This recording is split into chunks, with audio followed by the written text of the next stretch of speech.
Okay, so what we're going to start with this afternoon is further talk about the Eightfold Path.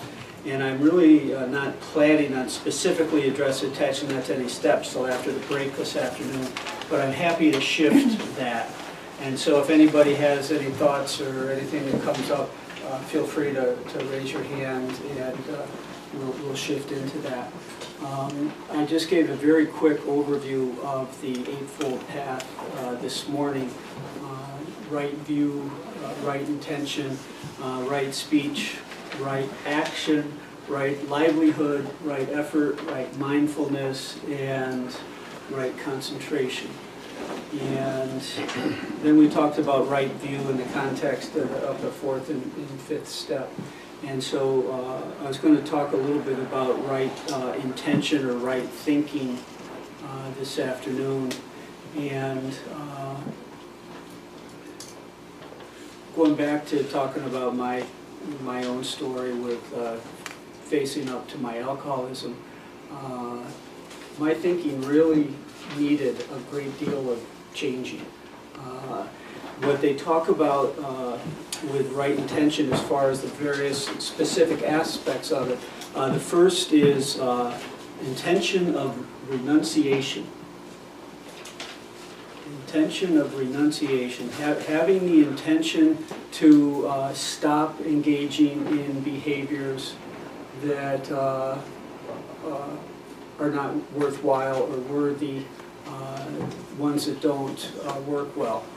And what I wanted to do was simply be out of trouble. I wasn't at all aware of the concept of moving into the next intention, which is the intention of goodwill, the intention to do well by myself and to do well by others, the intention to consciously, basically, try and lead as good a life as I could at any given time.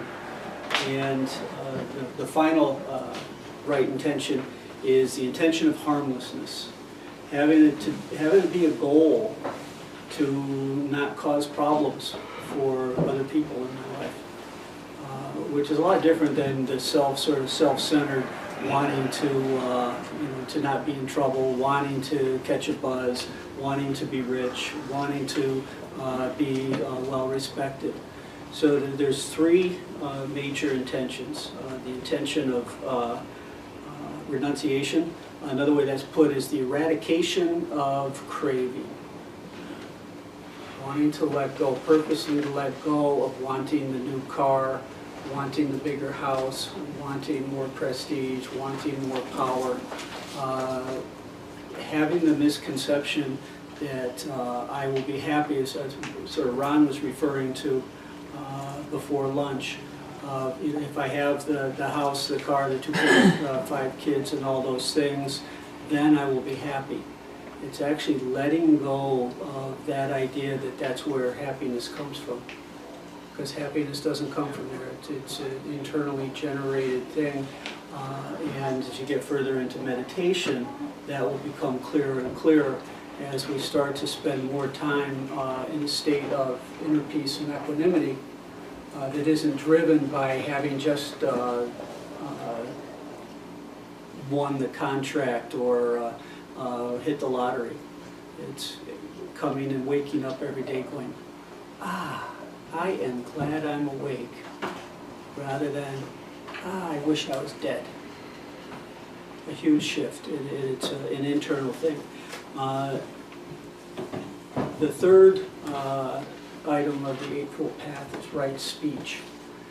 And this is something that I think is, how you doing? This is something that I think is very apropos of those of us that are in 12-step programs, because we see all the time a lack of right speech. And there are a lot of different aspects of it.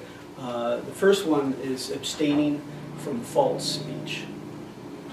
So we stop saying things that are untrue. We stop speaking lies. A very important thing to shift.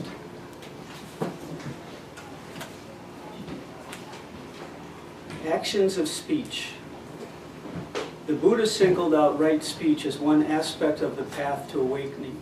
The Eightfold Path, and of the 10 unwholesome actions, 4 involve speech. This should be a wake-up call, a bell of mindfulness ringing before we speak. But do we really make speech part of our spiritual path, or do we relegate it to some place of lesser importance in our lives? When we pay attention, we see how much our words affect our relationships with other people, condition our minds, and lead to karmic consequences in the future. The care it takes to avoid harmful speech creates a vast playing field of mindfulness in our daily lives. And that goes on, lying is the first in this group of unskilled verbal actions. And so it's pretty obvious, I think, we read how it works before every meeting, that we're supposed to do everything we can to become more honest, and lying would be something that we would be pretty quickly trying to eliminate from our lexicon, from what we're doing. So actively lying is one thing to go, and then a lot of us learn soon thereafter that something we could benefit letting go of is from lies of omission, speaking things that aren't wholly true, speaking things that are misleading or will obfuscate or obscure what the truth is. And we see it all the time in the rooms when people are not being honest with themselves and not being honest with others, and we see the pain that it causes. The second type of thing to abstain from is slanderous speech. And sometimes that can be outright like, boy, is he or she a jerk, or this or that. Oftentimes it can be something like, did you hear that so-and-so is drinking? Did you hear that they are sticking their hand in the till? Did you hear this or that other thing that may or may not be true, but causes a lot of damage, and it causes damage for the individual, and it causes damage in the group. So it's abstaining from slanderous speech. There's another thing about that I wanted to hit.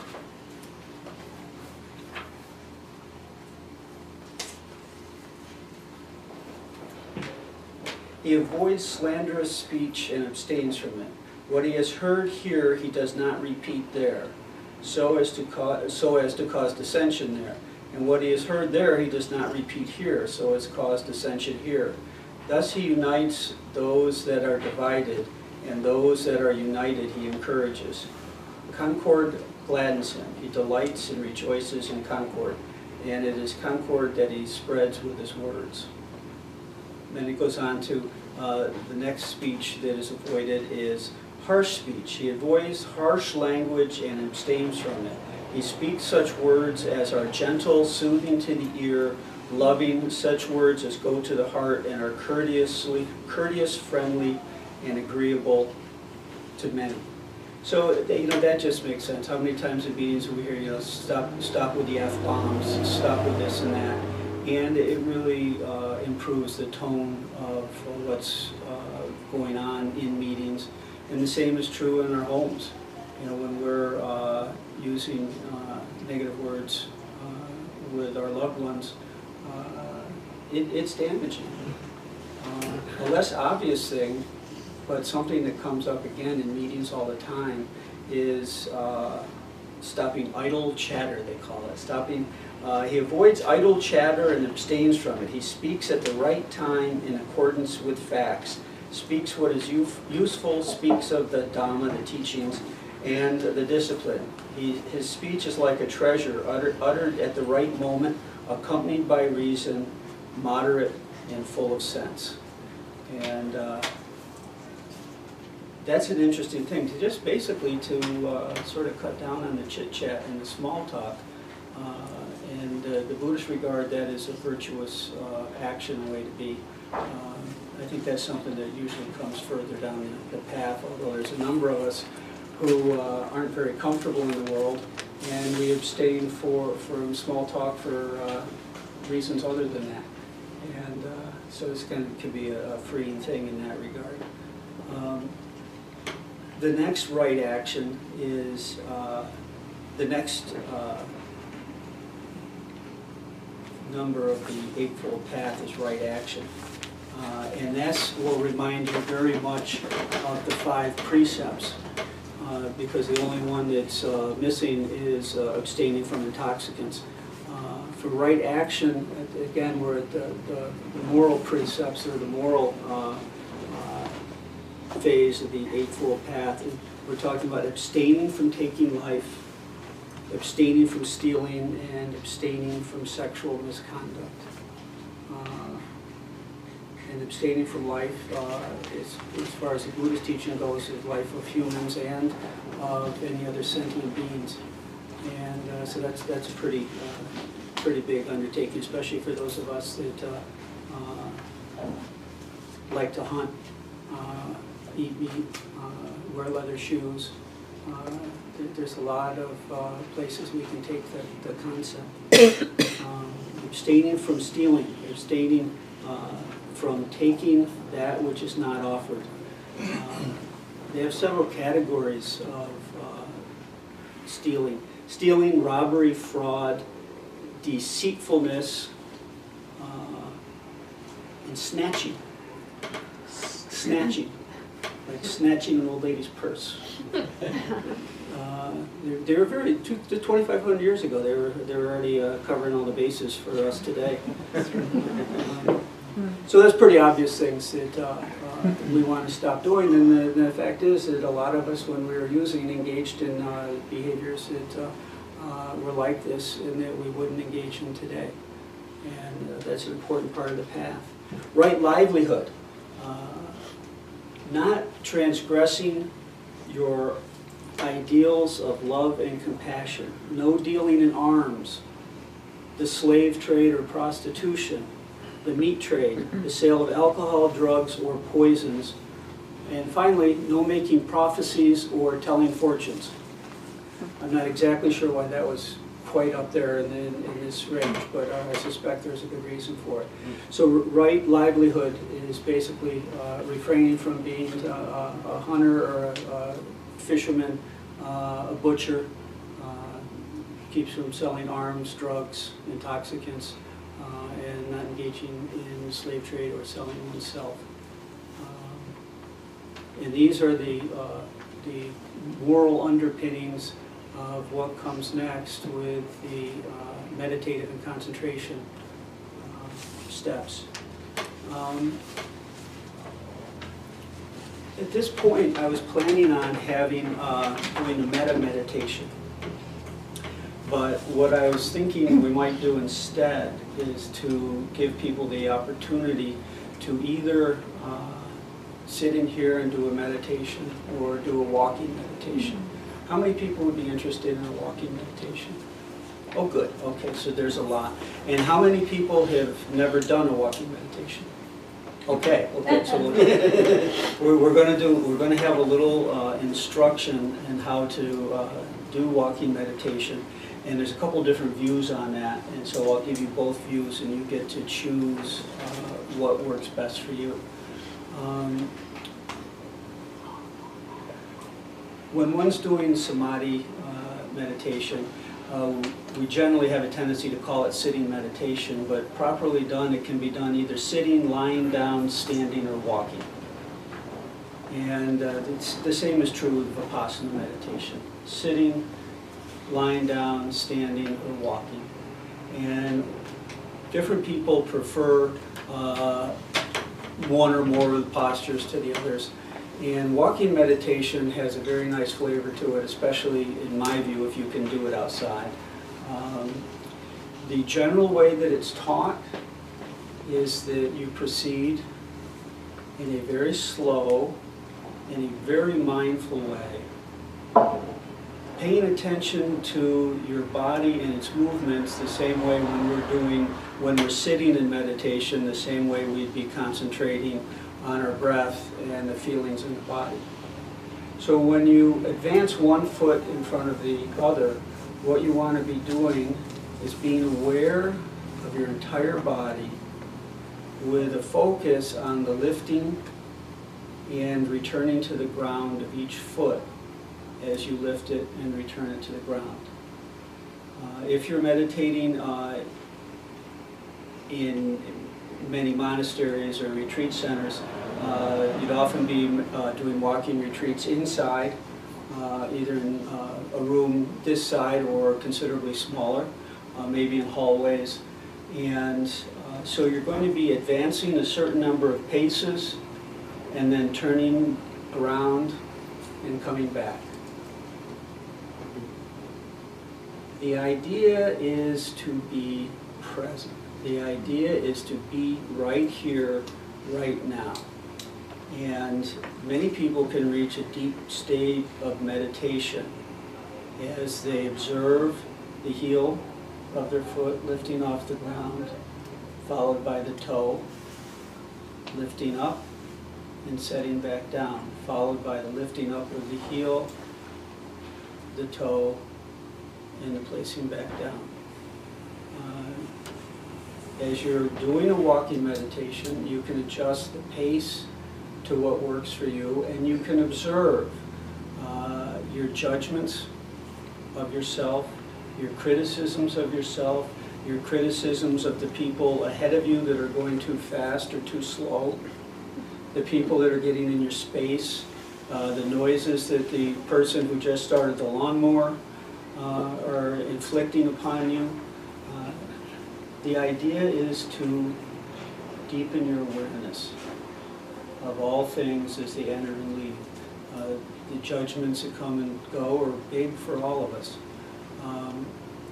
And this is one more way to express it. You may spend time noticing the smell of the flowers or the bushes or the cut grass. And what you do is you notice the sensory experience, whether it's olfactory or audio or visual. Notice it without judgment and return to your breath. Notice it without judgment and return to your breath. Notice your foot lifting and return to here and now. Notice your foot being set down, return to here and now. And what we're trying to do is deepen awareness and deepen our connection with ourselves here and now. I'm not going to find that quote right now. But I'll get to that later.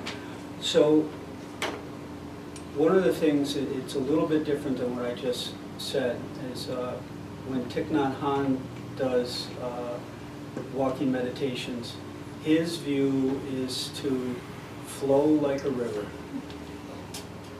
He's not as concerned about paying attention to the particulars of lifting, placing your foot on the ground. He's not as focused on maintaining a slow and very conscious pace. He's more of an advocate of being aware of all the natural phenomena around you and then coming back to yourself. And noticing the connectedness between what you're feeling, what you're hearing, what you're experiencing in your body as far as temperature, and the connection, as I mentioned earlier, the cup of tea being connected to the cloud in the sky, and to the rain that falls, and to the waters the tea bush. That's where he would have the focus be, is the interconnectedness of it all, and it's all being one. So you can go out and do the mindful breathing in a more classic, as I guess Jack Kornfield would have been teaching us, or in a little more flexible way that Thich Nhat Hanh would recommend. And what I would suggest is going outside and doing it rather than doing it inside. And there's plenty of room on the grass on this side of the house, and you could use the sidewalks going down. You might be able to use the street, although that's a little iffy. Yeah. And anybody that would like to stay in here and do and sit and meditate, I'm going to stay in here and have a small sitting meditation, nothing too guided. So why don't we take 25 minutes for meditation, and I'll ring a bell when the time is up. So basically, keep doing your walking meditation until you hear a bell, and then we'll talk about it when you come back.